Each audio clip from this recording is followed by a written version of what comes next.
हमारे पास 1.5 वर्ष का समय है। इस 1.5 वर्ष के दौरान तो ये बहुत स्पीड के साथ बढ़ी। अभी तक स्पीड हमारी अगर 120 की थी तो अब यही चलेगी 250 की स्पीड चलने वाली है। और 250 की स्पीड में विपक्ष नहीं चल पाएगा, क्योंकि काम करने की जिसकी आदत नहीं होती है वो काम कर भी नहीं सकता है। उनकी आदत नहीं काम करने की, इसलिए उनकी उस गलत मंशा, वो विभाजनकारी मंशा से बचते हुए हम केवल, मैं आपसे यही कहना चाहता हूं कि हम लोगों को एक नए और समृद्ध उत्तर प्रदेश को, एक सुरक्षित उत्तर प्रदेश की ओर जाने की व्यवस्था करनी चाहिए। और मैं देख रहा था, जब मैं सदन में घुसा, मुझे देख के आश्चर्य हुआ था कि विपक्ष के एक माननीय सदस्य अपने गले में तख्ती लटकाए हुए थे। तो मुझे मेरठ की वो घटना याद आ गई जहां पे एक अपराधी अपने गले में तख्ती लटका करके घूम रहा था और कह रहा था जान बख्शो, और जान बख्शो की बात कर रहा था, और जान बख्शो की बात कर रहा था। मुझे लगता है जनता इनको जब सबक सिखाएगी तो यही बताएगी, तब फिर इन लोगों को इसी प्रकार की तख्ती लेकर के घूमना पड़ेगा जनता से माफी मांगने के लिए।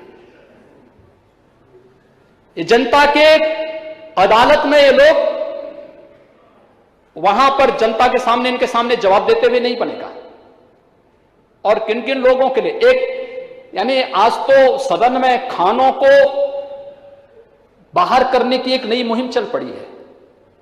सपा एक खान के लिए, कांग्रेस दूसरे खान के लिए, कि साहब इनको रिहाई करो, यानी कानून का उल्लंघन करेंगे, कानून को ठेंगा दिखाएंगे,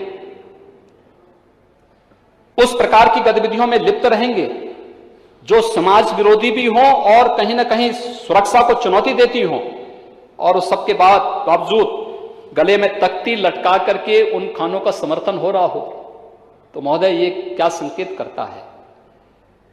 मुझे देख के तो अफसोस होता है कि कांग्रेस के एक नेता तो एक ऐसे व्यक्ति की रिहाई की मांग कर रहे हैं जिसके लिए बाहर से भी थ्रेट आ रहे हैं, अगर छोड़ा नहीं गया तो ये कर लेंगे। हमने कहा ये नया उत्तर प्रदेश है, यहां मालूम है ना, कुछ करने के पहले दूसरे लोग की यात्रा करनी पड़ती है।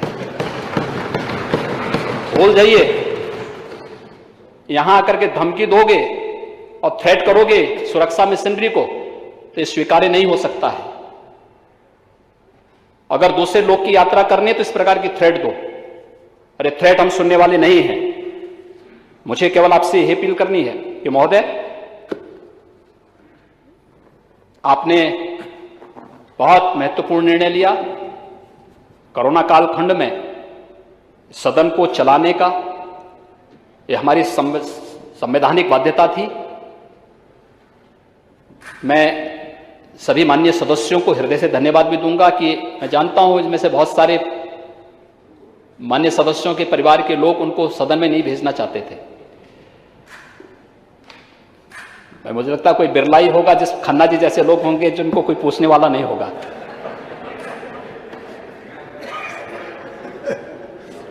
लेकिन ज्यादातर लोगों के परिवार से था कि इस समय सदन चलाने की आवश्यकता क्या है।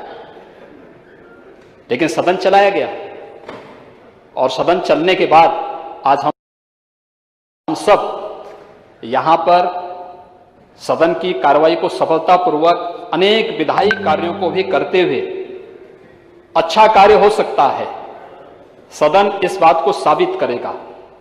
उत्तर प्रदेश इस बात की मिसाल देश के अंदर प्रस्तुत करेगा, और हम लोगों ने सोशल डिस्टेंसिंग का पालन करते हुए सदन की कार्रवाई को सफलतापूर्वक पिछले 3 दिनों के अंदर चलाया है। तो अलग विषय है, 2 दिन हमें कॉन्डोलेंस में जाना पड़ा, हमारे सामने दुखद समाचार थे, और आज शनिवार के दिन अवकाश के बावजूद सदन चल रहा है। और माननीय सदस्यों की उपस्थिति, भारी मात्रा में उपस्थिति इस बात को प्रदर्शित करती है कि लोकतंत्र के प्रति हमारी आस्था उतनी ही प्रगाढ़ है जितनी मर्यादा पुरुषोत्तम भगवान श्री राम के प्रति हमारी आस्था है। और इसलिए महोदय, मैं अपने विपक्ष के मित्रों से यही बात कहना चाहता हूं। मैं श्लोक और मंत्र तो बोल सकता हूं, लेकिन शायर जानता नहीं, शायरी जानता नहीं। लेकिन इतना मैं जरूर कहूंगा कि चमन को सींचने में कुछ पत्तियां झड़ गई होंगी। यही इल्जाम लग रहा है हम पर बेवफाई का।